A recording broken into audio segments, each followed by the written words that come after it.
Welcome NEC fans, and thank you for joining us as we celebrate Hispanic Heritage Month with the student athletes within our conference. My name is Adrian Barajas, and I'm the Communications Assistant at the NEC. I would like to thank our student athletes for joining us today and offering to share their ideas and experiences as Hispanic individuals. Let's start by going around the room and introducing ourselves, sharing our name, school, sport, and cultural background. All right, I can start it off. Hi, I'm DiMaggio Cazares. I'm a senior outfielder on the baseball team here at Wagner College, and I hail from San Diego, California, and I'm Mexican. Hi, my name is Catherine Robles. I attend LIU. I'm a junior defender, and I'm from Long Island, like Suffolk area, and I'm Puerto Rican and Argentinian. Awesome, and thanks again for joining us today. I want to open up this conversation just to first clarify what the term Hispanic means and how it's different from Latino, Latina, or Latinx. Does anybody have an idea of the difference? Hispanic means that your country is like their native language is Spanish or Spanish speaking, and if you're Latino, that means you are from a Spanish like country, but Spanish isn't their primary language. It might be something else. Right, very good, thanks. Yeah, just to sum it up as a whole, Hispanic means born in Spain or Spanish speaking, so it covers a really wide, it's a very big umbrella. The main difference, and I'll give an example of this between Hispanic and Latino, is a country like Brazil is a Latin country, but they do not speak Spanish, so they're not Hispanic but are Latino. So that's where like there is some overlap, but at times there isn't an overlap. So let's move right along. Could anybody share some of the more prominent values that you've carried over from your roots and your backgrounds? For me, I'd definitely say, hardworking, come from a, working family, being a first-gen college student, taking that like can-do attitude in everything I do. Yeah, as well, like hardworking, like putting your whole heart and putting all your effort into like one subject or like whatever you're doing, really showing like this is who I am, this is like what I'm like made of, and like stuff like that. And Kat, for what you're made of and where your parents come from and what they've focused on and what they're so hardworking, or what they've worked so hard for to bring this opportunity for you. What are some of the hardworking things that they've experienced while you were growing up? While I was growing up, obviously, like they've obviously had more struggles than I did. Both my parents came to this country with their parents with like having little to no money. They had to work jobs like since they were 16 to provide for their family and their siblings. Meanwhile, like they gave me a life where I'm more privileged, that I didn't really have to worry about money, and I didn't really have to worry about getting a job to support my family. My job was to get good grades in school, do as well as I can in my sport, and just try to excel in everything and make a name for myself. Awesome. And DiMaggio, as a first gen college student in your family, how important is the role of education, and not only for you and your family currently, but even for your future going forward? Definitely plays a big part of my life, now that I'm the first one in my family to go to college. It's new, I had to kind of take that leap. And I think it's a great thing, right? Because my mom came from Mexico. So I definitely had to, it was scary a bit, doing something that hadn't been done in my family before. But now, knowing that I'm a Division I athlete, kind of taking that leap, they did everything they did to give me the opportunity to do so. So now I kind of want to carry on that legacy. So it's definitely a big thing for me and my family. Awesome. And you guys both shared some similar values right there, hardworking and, very like dedicated to a specific task and a focused goal. Would you say that this value is present across the entire Hispanic community, or maybe parts? What's your opinion on that hardworking as a value across the Hispanic community? I would say so, like throughout all like throughout everything, like you could see that like hard work and dedication is like predominantly like a big idea throughout, because I feel like as like Hispanic or Latinos, like we have to like prove to others like even more than like if we were just like born here, or like we were like just like grew up here. Like I feel like we've had more struggles than most people, so we have to prove to others more. What kind of, if you don't mind sharing, what kind of struggles would you say you've experienced that other non-Hispanics may not experience on the day-to-day growing up? For me, it was mostly like putting a name out there for myself. Like I didn't have like a sibling who like played a sport or was like very well known in like the school and like stuff like that. Like I'm an only child, so I had to like make myself a name and like show what I'm worth like in the lacrosse world, and like educational wise too. Like I am able to like be as like the same student as like somebody else that's sitting right next to me in the classroom, or like the same defender on my team. Awesome. Thank you for sharing. DiMaggio, do you have anything that you'd like to add on to that? Yeah, just kind of piggybacking off what she said.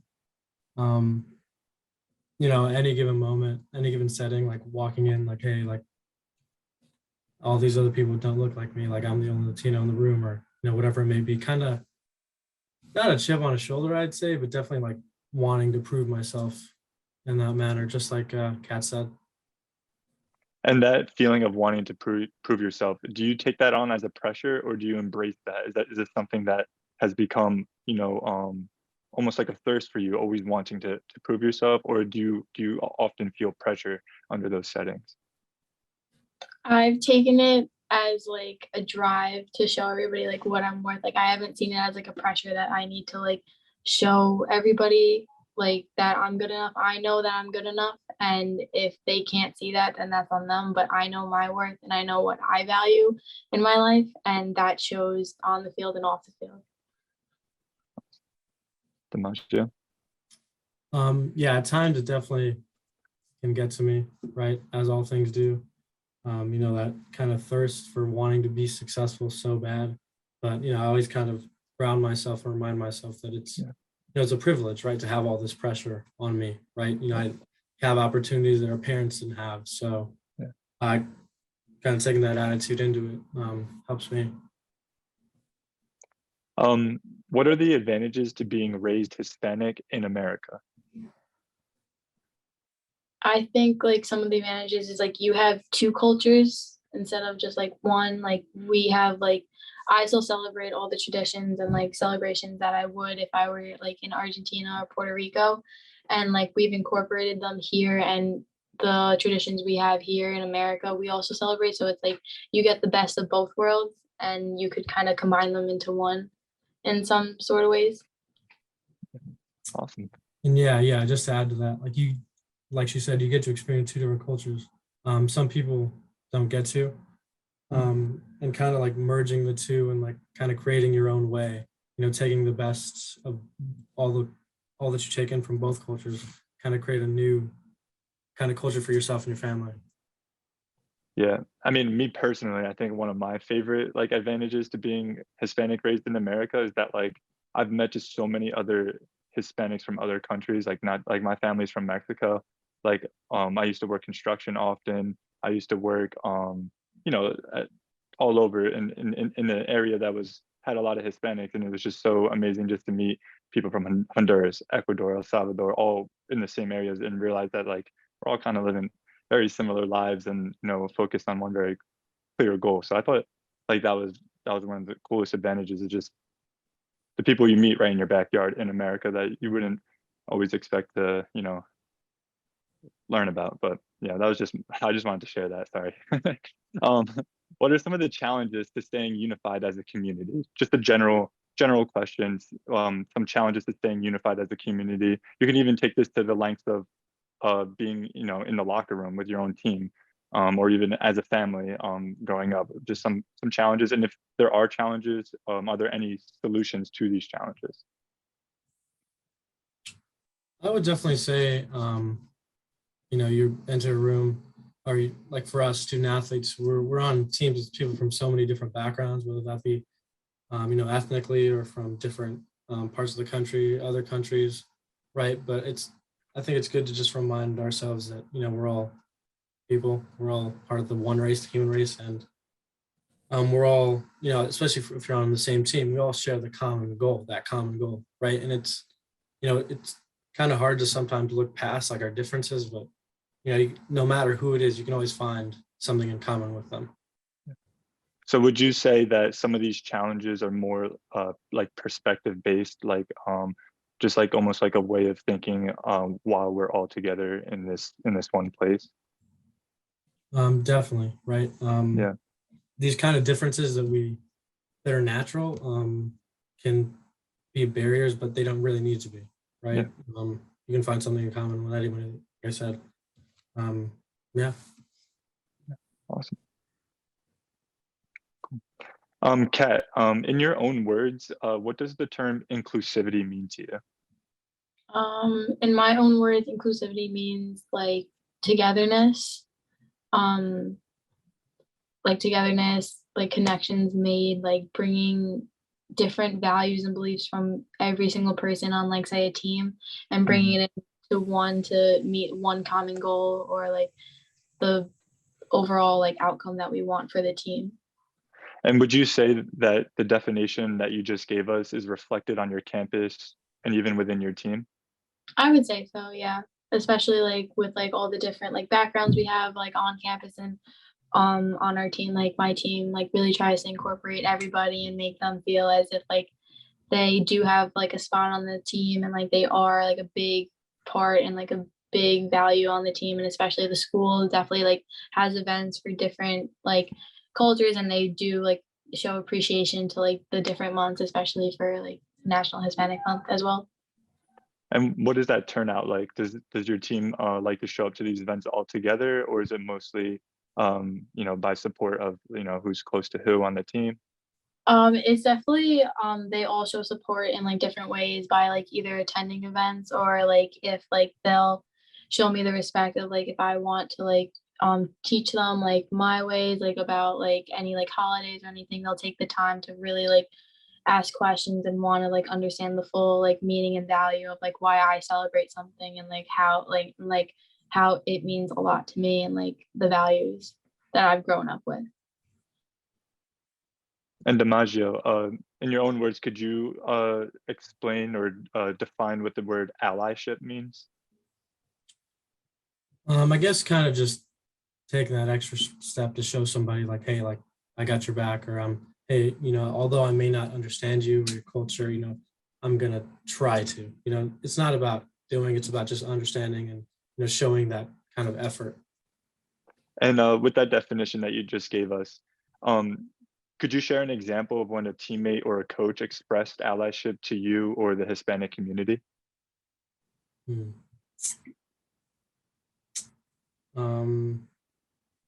I guess just I'd have to say it's like acknowledging my background, right? Making me feel heard and kind of accepting my individual background as what it is. It's like, I'm from all the way across the country. I'm, one of like 2, 3 Hispanics on my team. By kind of appreciating that and, looking at me as an individual and not just like this preconceived notion of what like a Mexican guy might be like. Right, almost like viewing you as just another member of the baseball team, with this equal opportunity to, as everybody else that's on the field. That's very cool. Thank you. Kat, do you have an example of a time of a teammate or coach expressed allyship to you or the Hispanic community? It would be my coach like freshman year. Like I was new on the team obviously, and like I wasn't as close with the upperclassmen as like obviously I am now.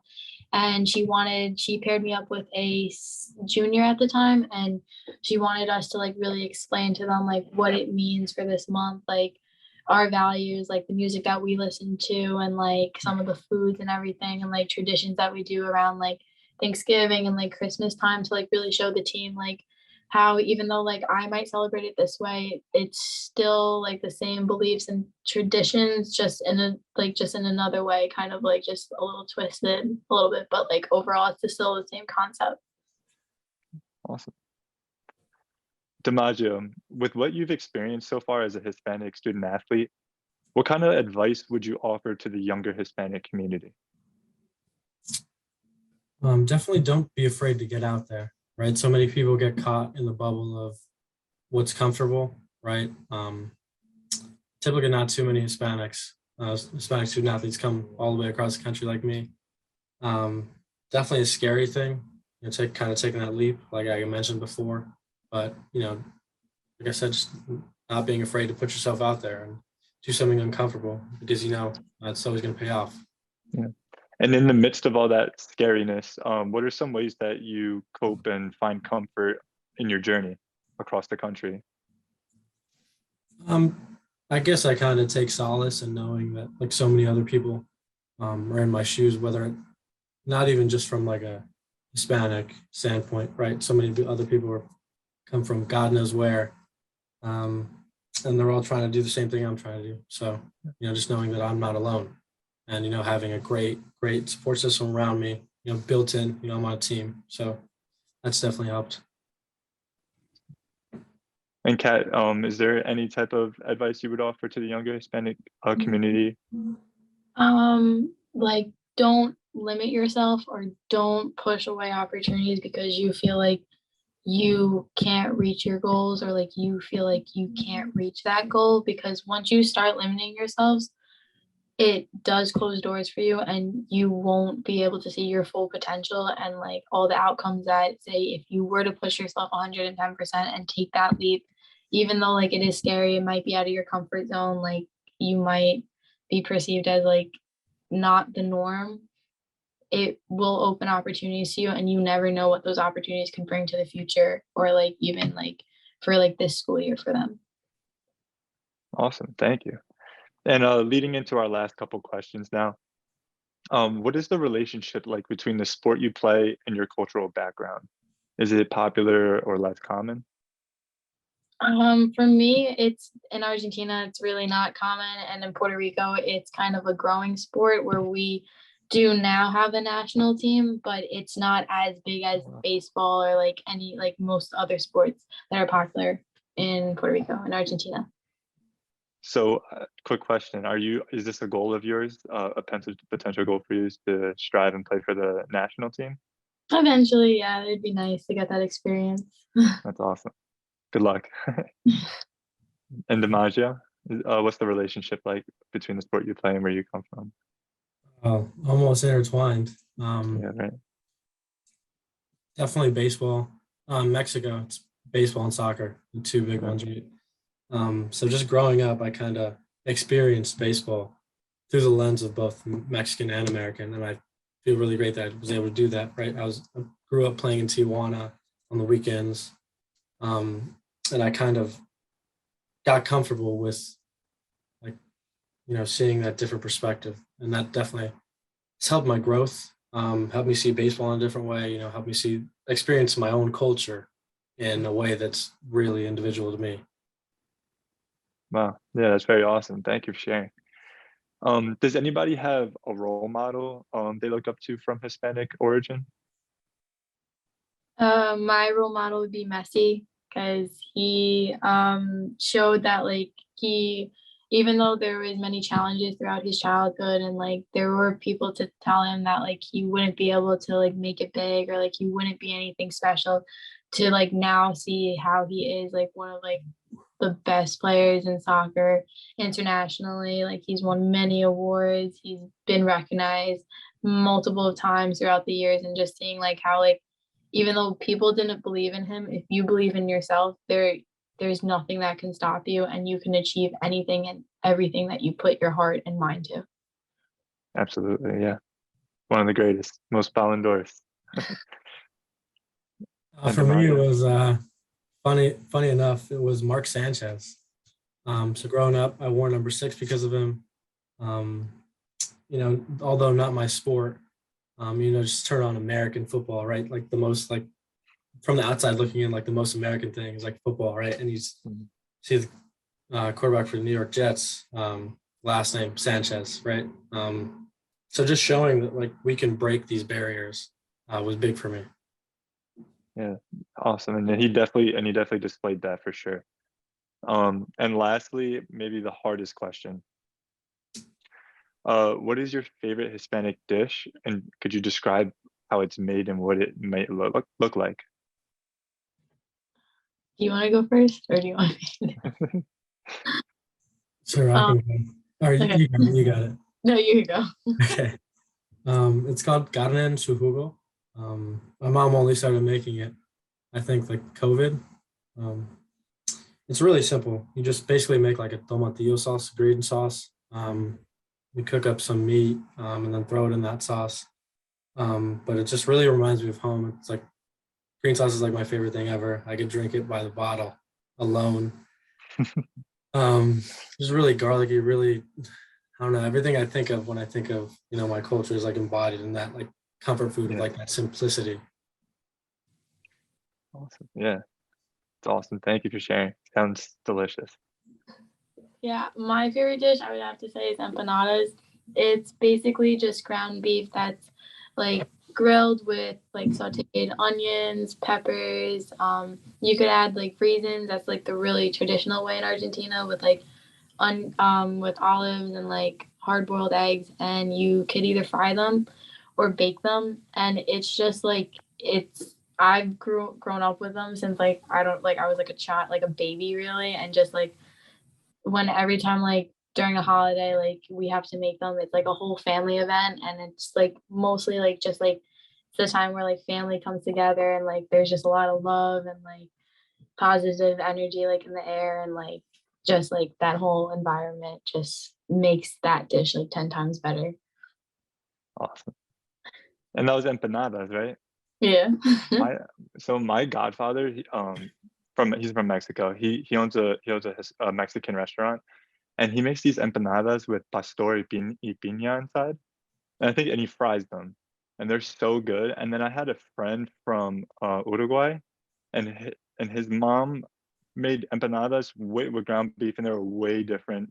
She didn't even put sauce on them or anything. It was like all aside, and they were so good. I didn't even use the sauce. I just ate them plain, like dry, and they were amazing. So it's just so cool to see, like, experience the taste of empanada from say Argentina or Mexico or Uruguay. Like it's awesome. I love it. And that is all the time we have for today. Thank you, NEC fans, for watching and recognize our student athletes and the diversity, equity, and inclusion within our conference. See you next time on the NEC Overtime Pod.